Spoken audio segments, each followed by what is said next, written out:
Bismillahirrahmanirrahim. Assalamualaikum warahmatullahi wabarakatuh. Alhamdulillah. Alhamdulillahirabbil alamin wassalatu wassalamu asrofil anbiya wal mursalin sayyidina Muhammadin wa ala alihi washabihi ajmain. Rabbi israh li sadri wa yassir li amri wahlul 'uqdatam min lisani yafqahu qawli. Halo teman-teman sekalian, sahabat yang mulia, apa kabar? Alhamdulillah. Kita berjumpa lagi di dunia maya dalam keadaan sehat walafiat. Dan oleh karena itu, mari kita terus bersyukur kepada Allah Subhanahu wa taala atas segala karunia yang telah diberikan kepada kita yang begitu banyak dan mustahil kita bisa menghitungnya. Di antaranya adalah karunia iman dan Islam. Karena dengan keduanya itulah di antaranya adalah karunia kesehatan, karunia kesempatan, karunia umur panjang yang barokah, dan tentu karunia yang paling agung adalah karunia iman dan Islam.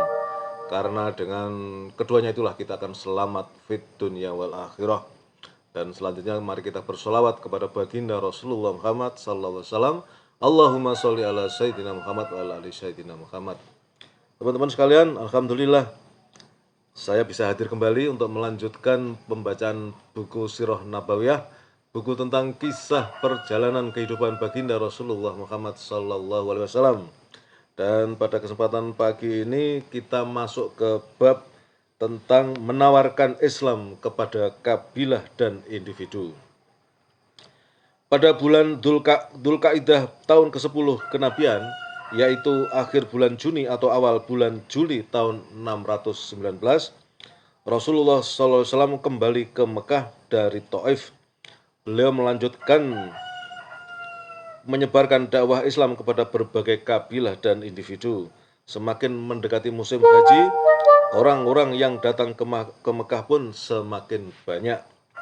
Baik dengan berjalan kaki maupun mengendarai unta yang kurus dari seluruh penjuru untuk melaksanakan ibadah haji dan menyaksikan berbagai manfaat bagi mereka serta menyebut nama Allah pada hari yang telah ditentukan. Rasulullah SAW memakai kesempatan baik ini dengan mendatangi kabilah demi kabilah dan menawarkan Islam kepada mereka serta mengajak mereka untuk memeluknya. Hal ini sebagaimana yang telah beliau lakukan sejak tahun keempat kenabian. Kabilah-kabilah yang mendapat tawaran. Az-Zuhri berkata, orang-orang yang pernah menyebutkan kepada kami kabilah-kabilah yang didatangi Rasulullah SAW dan diseru masuk Islam, serta beliau menawarkan diri beliau kepada mereka adalah Bani Amir bin Sya'sya'ah, Muharib bin Kasfah, Fazarah, Gosan, Murrah, Hanifah, Sulaim, Abbas, Bani Nasr, Bani Baka, Kindah, Kilab, Haris bin Ka'ab, Uzrah, dan Hadlam Romah. Tetapi tidak seorang pun di antara mereka yang memenuhi seruan beliau. Kabilah-kabilah yang disebutkan Az-Zuhri ini bukan mereka yang ditawari Islam dalam 1 tahun atau 1 musim haji saja. Akan tetapi ini terjadi dalam selang tahun keempat kenabian sampai akhir musim haji sebelum hijrah. Tidak bisa disebutkan pada tahun tertentu untuk suatu kabilah tertentu. Memang di sana ada beberapa kabilah yang dipastikan oleh Al-Lamah Al-Mansufuri bahwa mereka ditawarkan Islam pada tahun ke-10 kenabian. Ibnu Ishaq telah menyebutkan bagaimana penawaran itu terjadi dan seperti apa penolakan mereka yang digambarkan sebagai berikut. 1. Bani Kalb, Nabi SAW datang sendiri ke perkampungan mereka yang juga disebut Bani Abdullah. Beliau mengajak mereka kepada Allah serta menawarkan diri beliau kepada mereka, meminta dukungan dan perlindungan atas pribadi beliau dan dakwahnya. Beliau bersabda kepada mereka, wahai Bani Abdullah, sesungguhnya Allah telah membaguskan nama bapak kalian. Namun mereka tetap menolak apa yang ditawarkan itu. Kedua, Bani Hanifah. Nabi SAW mendatangi mereka di rumah-rumah mereka. Beliau mengajak mereka kepada Allah serta menawarkan diri beliau kepada mereka. Mereka menolak, bahkan penolakan mereka adalah seburuk-buruknya penolakan yang diterima beliau dari bangsa Arab. 3. Bani Amir bin Sya'sya'ah. Beliau mendatangi mereka, mengajak mereka kepada Allah serta menawarkan diri beliau kepada mereka.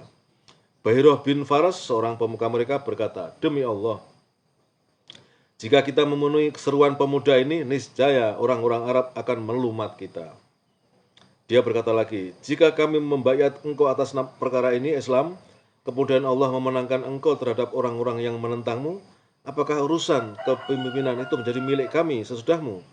Beliau menjawab, urusan kepemimpinan itu adalah di tangan Allah, yang akan diberikannya kepada siapa yang dikehendakinya. Maka dia berkata lagi, apakah leher-leher kami diberikan untuk disembelih kepada orang-orang Arab demi melindungi dirimu?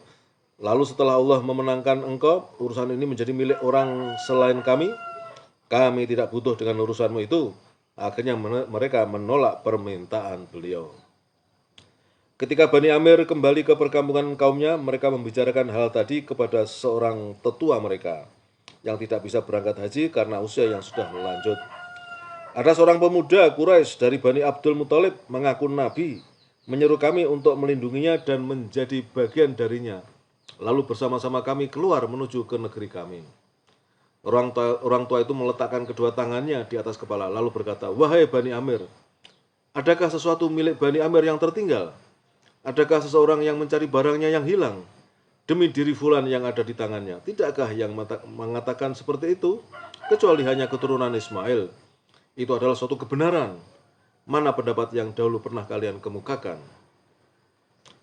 Kemudian masuk sub orang-orang yang beriman dari selain penduduk Mekah. Sebagaimana Rasulullah SAW menawarkan Islam kepada para kabilah dan delegasi, beliau juga menawarkannya kepada perorangan dan individu-individu. Di antara mereka ada yang menanggapinya secara baik-baik dan ada pula yang beriman setelah beberapa waktu musim haji berlalu. Di antara mereka adalah satu Suwaid bin Samit. Dia adalah seorang penyair yang cerdas. Salah seorang penduduk Yathrib, dia dijuluki Al-Kamil atau orang yang sempurna oleh kaumnya. Julukan ini diberikan karena faktor warna kulitnya, keindahan syair gubahannya, kebangsawanan, dan nasabnya. Dia datang ke Mekah untuk menunaikan haji atau umroh. Rasulullah SAW mengajaknya kepada Islam. Dia berkata, sepertinya yang ada padamu sama dengan yang ada padaku. Lalu Rasulullah SAW berkata kepadanya, apa yang ada padamu? Hikmah Luqman, jawabnya. Bacakan padaku, kata Rasulullah. Setelah dia membacakannya kepada Rasulullah SAW, lalu beliau bersabda, sesungguhnya ucapan ini indah, akan tetapi yang aku bawa yang lebih baik lagi dari ini, ialah Al-Quran, yang diturunkan oleh Allah kepadaku. Ia adalah petunjuk dan cahaya. Rasulullah SAW mengajaknya kepada Islam, maka dia pun masuk Islam. Selanjutnya dia berkata, sungguh ini adalah perkataan yang indah. Tidak berapa lama setelah kembali ke Madinah, dia terbunuh pada perang Bu'ats, perang antara suku Aus dan Khazraj. Masuk Islamnya Suwaid ini terjadi pada awal tahun ke-11 kenabian. Kemudian yang kedua, Iyas bin Mu'adz. Dia seorang pemuda belia dari penduduk Yathrib yang datang ke Mekah bersama delegasi suku Aus dalam rangka mengupayakan persekutuan dengan kaum Quraisy menghadapi kaum Khazraj. Hal ini terjadi sebelum meletusnya perang Bu'ats pada awal tahun ke-11 kenabian. Waktu itu bara permusuhan sudah menyala di Yathrib antara suku Aus melawan suku Khazraj. Sementara suku Aus jumlahnya lebih sedikit daripada suku Khazraj. Tatkala mengetahui kedatangan mereka, Rasulullah SAW mendatangi mereka dan berkata, maukah kalian mendapatkan yang lebih baik dari tujuan semula kalian ke sini? Mereka menjawab, ya, apa itu? Beliau menjawab, aku adalah utusan Allah. Dia telah mengutusku kepada para hambanya. Aku mengajak mereka agar menyembah Allah dan tidak menyekutukannya dengan sesuatu pun. Dia telah menurunkan kepadaku Alkitab, Al-Quran. Kemudian beliau menjelaskan kepada mereka tentang Islam dan membacakan Al-Quran. Iyas bin Mu'adz berkata, wahai kaumku, demi Allah, ini lebih baik daripada tujuan semula kalian kemari. Abu Al-Hasyr Anas bin Rafi, salah seorang di antara delegasi tersebut, mengambil segenggam pasir, lalu melemparkannya ke wajah Iyas sembari berkata, tinggalkanlah kami, sesungguhnya kami datang ke sini bukan untuk tujuan seperti itu. Iyas diam saja, sementara Rasulullah SAW beranjak pergi. Akhirnya mereka kembali ke Madinah tanpa mencapai perjanjian bersekutu dengan Quraisy. Kembali ke Madinah, tidak lama kemudian Iyas meninggal dunia. Sebelum itu dia senantiasa bertahlil, bertakbir, bertahmid, dan bertasbih menjelang kematiannya. Mereka tidak meragukan bahwa ia mati dalam keadaan Islam. Baik teman-teman, sementara itu ya, ini cukup panjang. Ini nama-nama pribadi yang didakwai oleh Rasulullah. Nanti atau besok kita masuk ke sosok yang bernama Abu Zar Al-Ghifari, ini terkenal sekali. Kemudian Tufail bin Amru Ad-Dausi, Dimat Al-Azi, dan selanjutnya ya. Demikian teman-teman yang bisa saya sampaikan pada kesempatan pagi ini. Mudah-mudahan bermanfaat dan tentu bermanfaat. Karena dengan kita mengetahui tentang kisah perjalanan kehidupan baginda Rasulullah SAW, kita akan semakin mencintai beliau. Dan mencintai beliau ini artinya kelak di akhirat, di yaumil hisab, ya, insya Allah kita dikenali oleh beliau sebagai hambanya, sebagai umatnya, ya, yang sangat mencintai beliau sehingga kita mendapatkan syafaat beliau nanti di akhirat. Terima kasih atas segala perhatiannya. Mohon maaf atas kesalahan-kesalahan. Selamat menunaikan ibadah puasa bagi kita semua. Semoga ibadah puasa kita diterima dan diridhoi oleh Allah Subhanahu wa taala. Assalamualaikum warahmatullahi wabarakatuh.